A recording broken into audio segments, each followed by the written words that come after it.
Me llamo Valentina Cárdenas, tengo 36 años, un apellido que alguna vez fue sinónimo de dinero y respeto en esta ciudad, y una verdad que tardé demasiado tiempo en aceptar. El hombre con el que me casé nunca me amó a mí, amó lo que yo representaba, y la diferencia entre esas dos cosas casi me destruye. 3 días después de mi boda, transferí cada centavo de mi herencia a un fideicomiso blindado a mi nombre, $480.000 que mi padre había pasado 30 años construyendo, dinero que él me dejó con una sola condición, que yo supiera protegerlo. Esa noche, cuando firmé los últimos documentos con mi abogada, sentí algo extraño, no alivio, no seguridad, sentí miedo, porque en algún lugar dentro de mí ya sabía lo que iba a pasar. A la mañana siguiente, Rodrigo no estaba en la cama. Su maleta tampoco.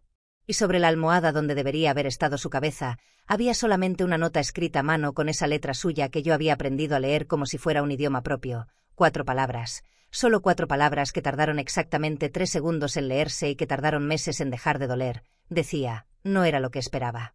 Recogí esa nota del suelo porque se me cayó de las manos. Me senté en el borde de la cama con el papel arrugado entre los dedos y miré la habitación del hotel donde habíamos pasado nuestra luna de miel de 3 días.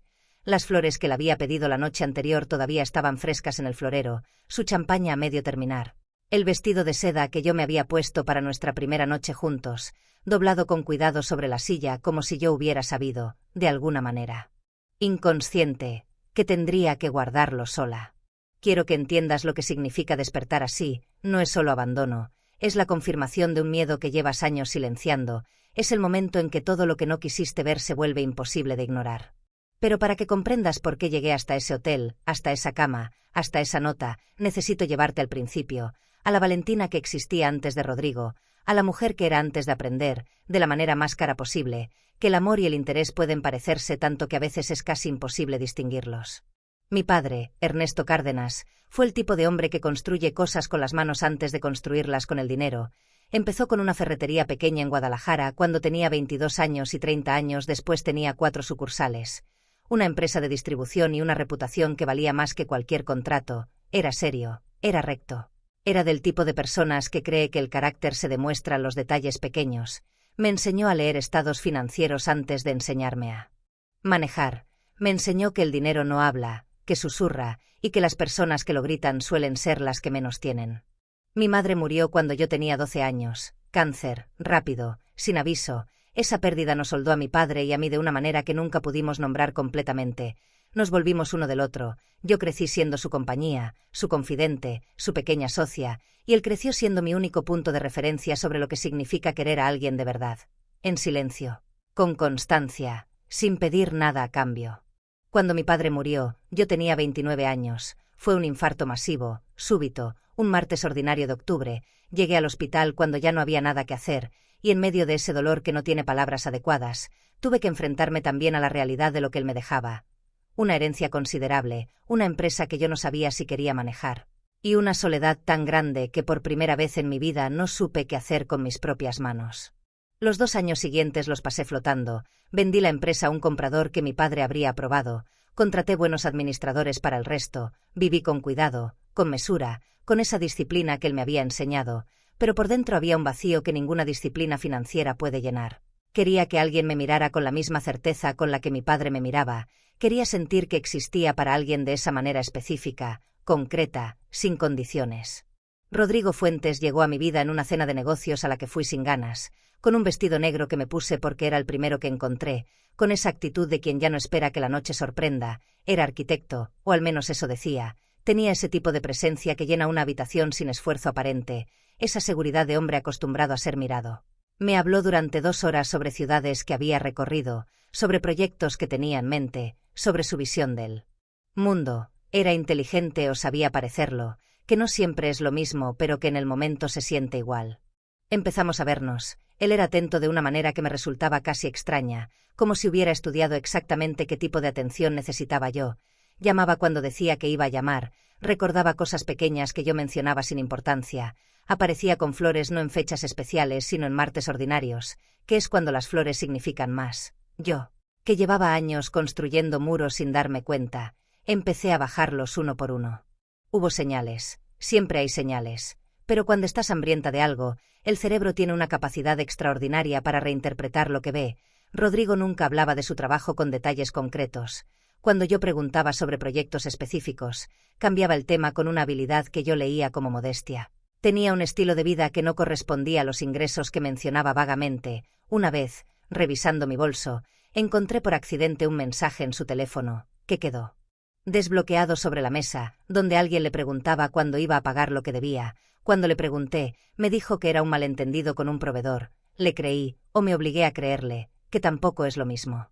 Mi mejor amiga, Daniela, me dijo una noche, con esa franqueza brutal que solo pueden permitirse las personas que te quieren de verdad, que Rodrigo le parecía demasiado perfecto de una manera que le generaba desconfianza, que nadie es tan consistentemente encantador sin que haya algo detrás.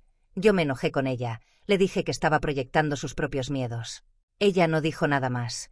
Me miró con esa mirada que significa te lo dije aunque no lo diga nunca, y cambió el tema.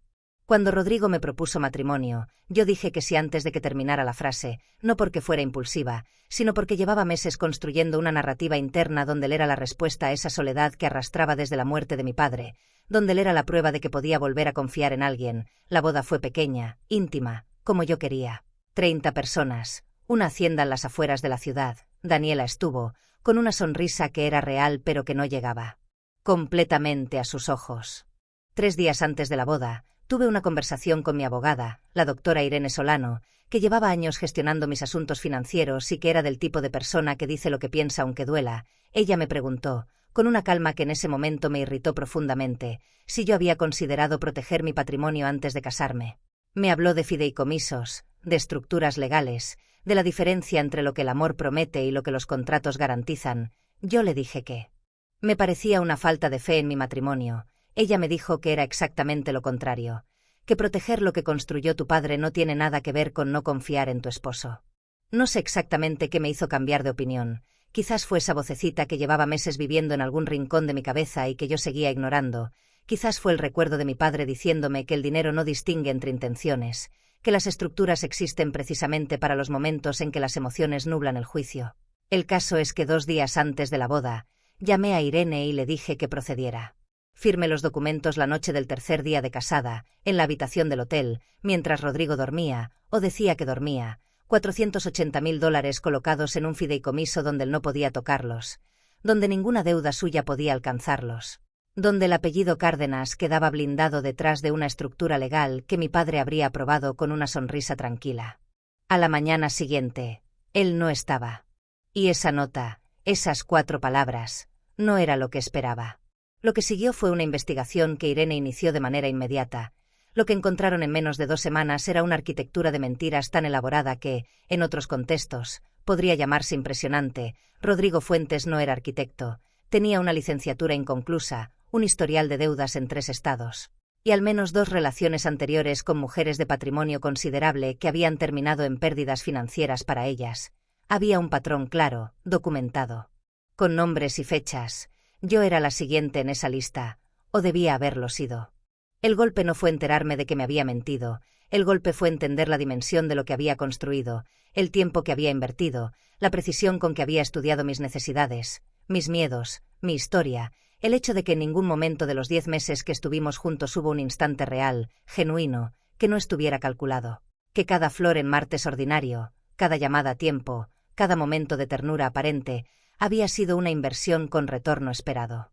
Hay una crueldad específica en descubrir que alguien te conoció bien únicamente para usarte. Es diferente al desamor. El desamor duele porque algo real termina. Esto dolía porque significaba que lo real nunca existió, que yo había estado sola todo el tiempo sin saberlo. Daniela llegó al hotel cuando la llamé, no dijo nada por mucho tiempo, solo se sentó a mi lado en esa cama y puso su mano sobre la mía y se quedó ahí. Eso fue lo que necesitaba, no palabras, no análisis, solo que alguien real estuviera presente de manera real. Los meses que siguieron fueron los más largos de mi vida, no por el dolor agudo, sino por ese proceso lento de reconstruir tu capacidad de confiar en tu propia percepción. Lo más difícil no fue aceptar que él me había engañado, lo más difícil fue entender por qué yo había necesitado creerle tanto. Qué parte de mí estaba tan hambrienta que fue capaz de ignorar todo lo que no encajaba. Eso requirió un tipo de honestidad conmigo misma que no tenía precedente en mi vida. Volví a terapia, no la terapia que había hecho antes, superficial, de contención, una terapia real, de las que duelen porque van a fondo. Empecé a entender la conexión entre la muerte de mi padre y mi vulnerabilidad ante Rodrigo. empecé a entender que el amor que yo buscaba no era el amor de un hombre, era el amor de mi padre, que se había ido demasiado pronto y que había dejado un espacio que yo había intentado llenar de la manera equivocada. Un año después de esa mañana en el hotel, me compré un departamento pequeño en la colonia Roma de Ciudad de México. Lo amueblé con calma, con gusto, con esa deliberación de quien ya no está tratando de llenar un vacío sino de construir un espacio. Colgué en la pared de la sala una fotografía de mi padre. Una que nunca había podido colgar en ningún lugar porque me dolía demasiado mirarlo. En esa foto él tiene 40 años y está parado frente a su primera ferretería con esa sonrisa suya que nunca era amplia, pero siempre era completamente sincera. Lo miro todas las mañanas antes de salir, y lo que siento ya no es solo dolor, es algo más complejo, más maduro, más parecido a la gratitud, porque él me enseñó, incluso sin estar ya aquí, que proteger lo que tienes no es un acto de desconfianza, es un acto de amor propio, y que a veces la decisión más importante de tu vida es la que tomas en silencio, de noche, mientras nadie te mira, guiada únicamente por esa voz interior que llevas años sin escuchar pero que nunca, en realidad, ha dejado de hablar. Rodrigo nunca intentó contactarme. Irene presentó una denuncia formal. Hay un proceso legal en curso que no me quita el sueño porque la verdad es que lo que él no pudo robarme vale más que cualquier sentencia. No se puede robar lo que una persona decide, en el último momento, proteger. No se puede robar lo que un padre enseñó durante 30 años a través del ejemplo silencioso de su propia vida.